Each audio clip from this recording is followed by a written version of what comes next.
This is Mr. Frizellis continuing The Man Who Was Almost a Man by Richard Wright. What you got there, Dave? His father asked. Just a catalog, he answered, not looking up.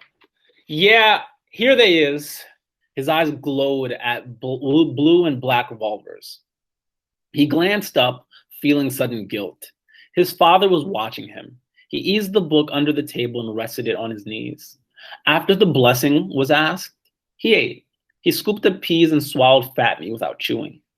Buttermilk helped to wash it down. He did not want to mention money before his father. He would do much better by cornering his mother when she was alone. He looked at his father uneasily out of the edge of his eye. Boy, how come you don't quit fooling with the book and eat your supper? Yes, sir. How you and old man Hawkins getting along? Sir? Can't you hear? Why don't you listen? I asked you, how was you and old man Hawkins getting along? Oh, swell, Pa. I plows more land than anybody over there. Well, you ought to keep your mind on what you're doing. Yes, sir. He poured his plate full of molasses and sopped it up slowly with a chunk of cornbread. When his father and brother had left the kitchen, he still sat and looked again at the guns in the catalog, longing to muster courage enough to present his case to his mother. Lord, if only I had the pretty one. He could almost feel the slickness of the weapon in his fingers. If he had a gun like that, he would polish it and keep it shining so it would never rust. And I'd keep it loaded, by God. Ma, his voice was hesitant. Huh? Old man Hawkins give you my money yet? Yeah, but ain't no use of you thinking about throwing none of it away. I'm keeping that money since you can have the closest clothes to go to school this winter. He rose and went to her side with the open catalog in his palms. She was washing dishes, her head bent low over a pan. Shyly, he raised the book. When he spoke, his voice was husky, faint. Ma, God knows I want one of these. One of what? She asked, not raising her eyes.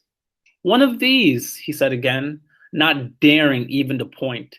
She glanced up at the page, then at him with wide eyes. Nigger, is you plumb crazy? Aw, Ma, get out of here. Don't you talk to me about no gun. You a fool. Ma, I can buy one for $2. Not if I knows it, you ain't. But you promised me one. I don't care what I promised. You ain't nothing but a boy yet. Ma, if you let me buy one, I'll never ask you for nothing no more. I told you to get out of here. You ain't gonna touch a penny of the money for no gun. That's how come you has Mr. Hawkins to pay your wages to me, cause I know you ain't got no sense. But Ma, we need a gun. Pa ain't got no gun. We need a gun in the house. You can never tell what might happen. Now, don't you try to make a fool out of me, boy. If we did have a gun, you wouldn't have it. He laid the catalog down and slipped his arm around her waist. Aw, Ma, I done worked hard all of summer. Ain't I asked you for nothing, is I now? That's what you're supposed to do. But Ma, I want a gun. You can let me have $2 out of my money. Please, Ma, I can give it to Pa. Please, Ma. I loves you, Ma. When she spoke, her voice came soft and low. What you want with a gun, Dave? You don't need no gun. You'll get in trouble. And if your pa just thought, I'll let you have money to buy a gun, he'd have a fit. I'll hide it, Ma. It ain't but $2. Lord, child, what's wrong with you? Ain't nothing wrong, Ma. I'm almost a man now. I want a gun. Who gonna sell you a gun? Old Joe at the stove. And don't cost but $2? That's all, Ma. Just $2. Please, Ma. She was stacking the plates away. Her hands moved slowly, reflectively.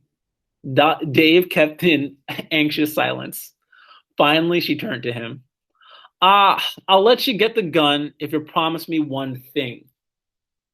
What's that, Ma? You bring it straight back to me, you hear? It'd be for Pa.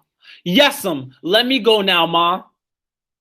She stooped, turned slightly to one side, raised the hem of her dress, rolled down the top of her stocking, and came up with a slender wad of bills.